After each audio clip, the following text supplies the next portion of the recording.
Digambarkan oleh Rasul sallallahu alaihi wasallam, Dajjal akan keluar sebagai pemimpin. Dia akan keluar sebagai raja. Dia akan keluar sebagai seorang yang dia minati, idola. Dia akan keluar sebagai seorang yang disokong oleh semua orang. Dajjal akan keluar sebagai seorang yang membawa misi kebaikan, yang dinampak sebagai misi keamanan, misi kesatuan, perpaduan manusia. Dajjal akan dikenali sebagai orang yang kita kata yang terbaik di dunia, sehingga dia tidak akan segan-segan pergi ke mana-mana sahaja mengaku sebagai raja, dan akhirnya akan mengaku sebagai rasul, dan kemudian akan mengaku sebagai Tuhan.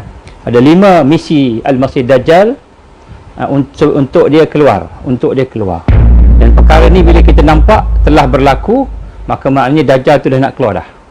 Dia boleh keluar anytime. Di anytime, dan kemudian lepas tu dia akan mulakan kuku besi dia. Bermula dengan muka manis, dan sentiasa muka dia manis, dan akhirnya dia akan menggunakan kuku besi dia untuk Dajjal menguasai dunia. Sebagaimana gambarkan Rasul sallallahu alaihi wasallam, Dajjal akan pergi ke seluruh dunia dengan kelajuan seperti angin. Digambarkan Rasul sallallahu seperti angin. Dia akan pergi ke seluruh dunia, dan kemudian selepas itu dia menguasai seluruh dunia. Digambarkan Rasul sallallahu alaihi wasallam, Dajjal akan pergi ke seluruh dunia. Tapi Al-Mahdi dia tak gambar pergi ke seluruh dunia, tapi Dajjal akan pergi ke seluruh dunia. Dan untuk dia pergi ke seluruh dunia, maknanya untuk dia mendapat sokongan dunia, maka strategi yang paling utama, misi dia untuk menyesatkan manusia tadi, yang paling utama ialah mestilah dia menyatukan dunia, menyatukan masyarakat dunia. Dia mesti menyatukan masyarakat dunia supaya masyarakat dunia ni tidak menentang dia, majoriti. Majoriti tidak menentang dia. Maka sebab itulah dia akan datang dengan muka yang manis, dengan perwatakan yang lembut, perwatakan yang kita kata menolong orang, perwatakan yang disukai orang, idola. Dia akan datang sebagai seorang yang memimpin kepada kebaikan. Dia akan datang sebagai seorang yang boleh memberi rahmat, membawa kepada kebaikan, membawa kepada penyembuhan, membawa kepada penyelesaian masalah-masalah dunia. Dia akan datang dalam keadaan begitu. Jadi kita nak tengok bahawa Dajjal ni, dia bukan hantu, dia bukan gangster, tetapi di belakangnya itu ada tentera. Belakangnya ada tentera.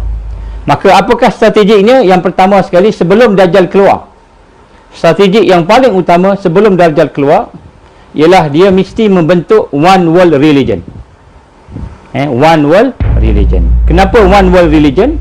Kerana 84% penduduk dunia ini beragama. 84% penduduk dunia ini beragama.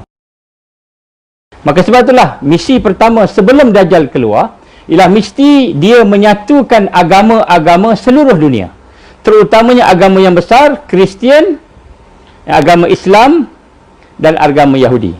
3 ni mesti dia ni sebagai core. Yang lain semua ikut walaupun yang lain nampak banyak, contohnya Hindu banyak, tapi dia tidak sebanyak Islam dan apa nama ni Kristian tadi contoh. Jadi mesti dia yang pertama ialah dia mesti menyatukan agama, membentuk one world religion. Sebab itulah apabila one world religion itu telah terbentuk dalam bentuk satu gabungan yang mantap, sehingga Islam itu disamaratakan dengan agama lain.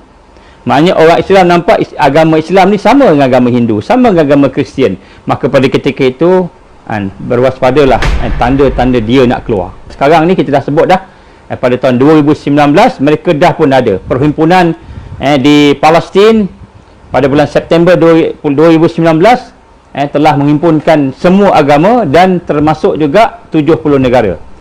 Perhimpunan di Abu Dhabi di UAE, begitu juga telah menyatukan antara Kristian dan apa namanya Islam, ahli sunnah, Sunni, orang Sunni bukan Syiah, Sunni. Itu juga telah berlaku. Jadi ini adalah antara tanda-tanda yang paling hampir. So apabila telah terbentuknya one world religion, maka itu tanda sebelum Dajjal nak keluar itu dah terlalu hampir.